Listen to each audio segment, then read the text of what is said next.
అందరికీ top H Sridhar. నేను నా ఫస్ట్ సినిమా సత్య రాంగోపాల్ చేసింది అతను. తెలిసే బండరత్వం అన్ని సినిమాలకి సౌండ్ ఇంజనీర్ అతను హెచ్ శ్రీధర్. అవునవును. హెచ్ శ్రీధర్కి అసిస్టెంట్ సతీష్ తెలుసు, కలిసాను నేను. సో సతీష్ నాకు బయటకు వచ్చి నాకు 2 చేతులు పట్టుకుని చెప్పాడు, సార్ ఇది చాలా పెద్ద హిట్ సార్ అని.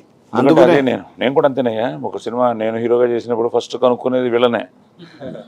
అక్కడే తెలిసిపోతుంది మనకి. డబ్బింగ్ థియేటర్, సౌండ్ రికార్డిస్టులు, మిక్సింగ్లు, రీ రికార్డింగ్, ఇంకా ఎడిటర్. ఎలా డబ్బింగ్ ఇంజనీర్ ఉన్నాడు కదా శ్రీనివాస్ సార్ మీరు ఎంత పెట్టాడు సార్ అన్నాడు. నేను 10 పెట్టాను లేవయ్యా అన్నాను. అయితే పక్కనే ఇంకో 0 వేసుకోండి సార్ అన్నాడు. 100 తథాస్తు. అది అంతా వీళ్ళ చేతుల్లో ఉంది. Sir I feel very blessed. ఎందుకో తెలియదు అంటే కోర్టు తర్వాత ఇమీడియట్గా ఈ సినిమా రావడం, అది సెంటిమెంట్ గా మార్చ్